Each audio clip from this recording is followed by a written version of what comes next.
Rasulullah menunggu umatnya di akhirat, di hari ketika langit terbelah, bumi diratakan dan seluruh manusia dibangkitkan dari kuburnya. Manusia berdiri di padang mahsyar dalam keadaan telanjang, ketakutan dan kebingungan. Matahari didekatkan, keringat mengalir sesuai amal masing-masing. Ada yang tenggelam sampai mata kaki, ada yang sampai dada, bahkan ada yang hampir menenggelamkan seluruh tubuhnya.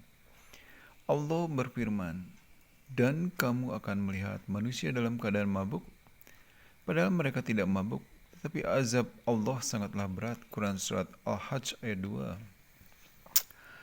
Pada hari itu, setiap nabi sibuk dengan dirinya sendiri. Nabi Adam berkata, "Nafsi, nafsi." Nabi Nuh berkata, "Nafsi, nafsi." Nabi Ibrahim, Musa, dan Isa pun berkata hal yang sama. Namun ada satu nabi yang tidak berkata demikian. Rasulullah berkata, "Umati, umati, umatku, umatku," menunggu di telaga Al-Kautsar. Di tengah kedahsyatan itu, Rasulullah tidak pergi menyelamatkan dirinya terlebih dahulu. Beliau berdiri di sisi telaga Al-Kautsar, menunggu umatnya satu persatu. Telaga itu putih, lebih putih dari susu, lebih manis dari madu, dan baunya lebih harum dari kasturi. Siapapun yang meminum darinya tidak akan pernah haus selamanya. Rasulullah bersabda, "Aku akan berada di telagaku menunggu kalian. Barang siapa yang datang kepadaku, ia akan minum darinya."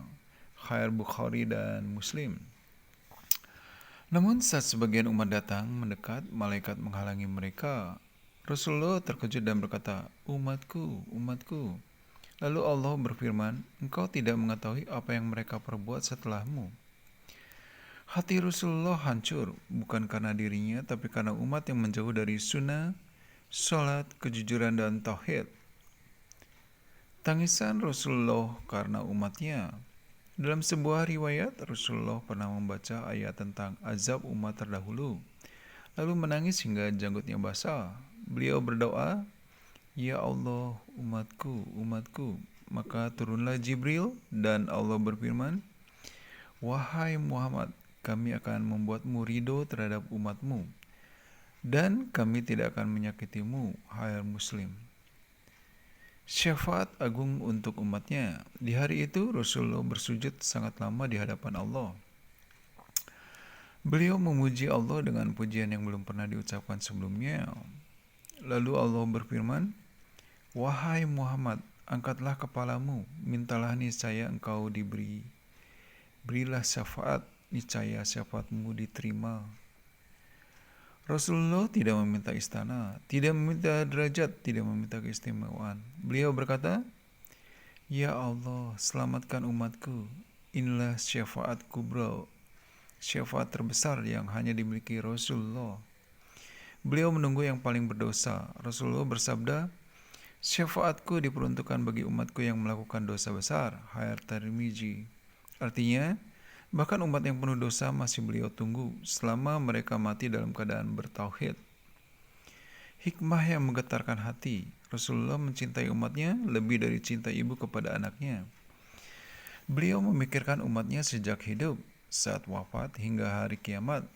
Kita sering melupakan beliau, namun beliau tidak pernah melupakan kita.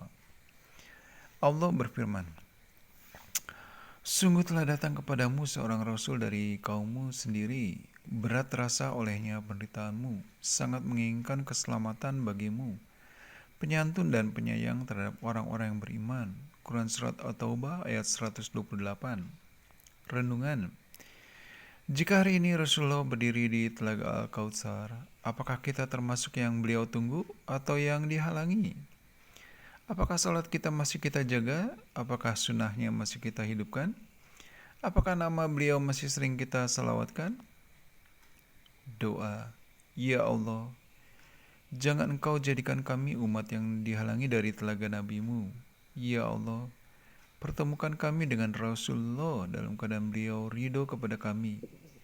Ya Allah, meski amal kami sedikit dan dosa kami banyak, jangan pisahkan kami dari syafaat kekasih-Mu.